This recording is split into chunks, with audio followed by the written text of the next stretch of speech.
Hey guys, I got a really cool video for today. So everyone who has a lightsaber has always wanted a good way to carry them. Now, based off of the movies, we have the Covertec clips. Now these are things that are not just in Star Wars. Some people use them for their standardized tools, and they work really well. I mean, I've seen some people with hammers that have Covertec wheels on them, so they can just clip it onto their belt.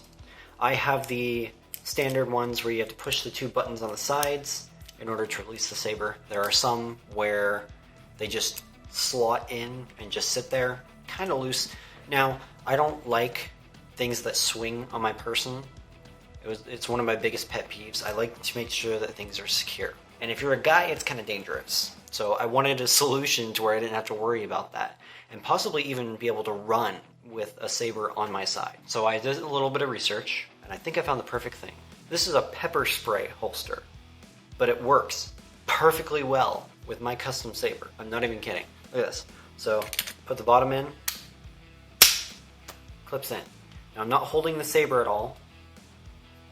As you can see, it's not falling out. That was just the bottom readjusting. When you first put it in, if you don't twist it, it wants to line up here, but it doesn't quite do so due to the thickness of the handle, but still, it's not coming out. And this is a good weight saber. This is a 16-ounce saber, so it's not light. It's actually quite heavy for being as short as it is, due to the thicker handle and the hilt up here. On this holster here, you have multiple different heights that you can adjust it to, both in the system and on this piece down here. You can readjust these by pinching or pulling apart, so if you have a thinner or thicker saber, it should work. Now, forewarning, I have tried pinching these together as much as possible, and no matter what, will eventually readjust to where a thinner saber like this, especially if you just clip it in, can pull right out. So you can clip it in, and it's not going to come out, just like with this one, but it's not going to stay in if you're running around. So forewarning for those who have the very cylindrical thin lightsabers like this, the standard size. Now, the other side of things is very cool. Pop this little release lever up a little bit.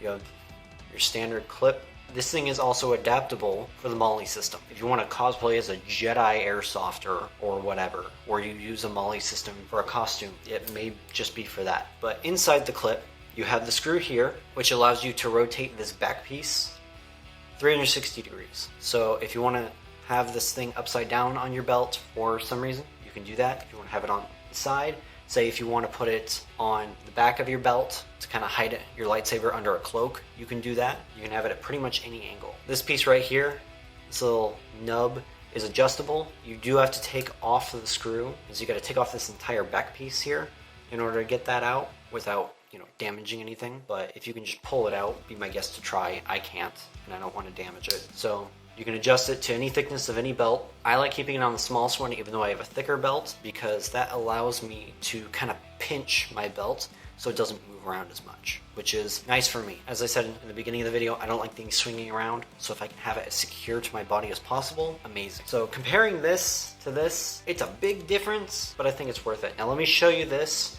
when I put it on my belt. I'm just going to slip it in here, and as you can see with the nub kind of pinches the bottom of the belt. So that's not sliding back and forth.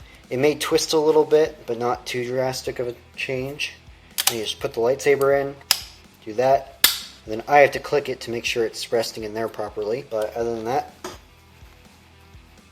it's not moving around a whole lot, and it's a lot better than a Covertec clip. And I like keeping the button and the charger port facing the inside, not only so I don't accidentally press it, but to keep it from getting damaged in any way, shape, or form. I would not recommend keeping a blade in your lightsaber when you have this on, simply because it's already such a long piece, even as short of a lightsaber as I have. If you're comfortable with that, by all means, go ahead. I'm not going to stop. So in order to take it out, you simply put your hand on the back of your saber. If you want to put your fingers here, you can. Pop it out, and you're ready to go. And you just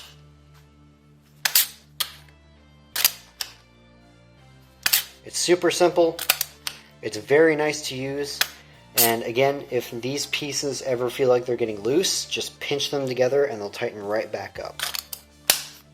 It's better, in my opinion, than a Covertec.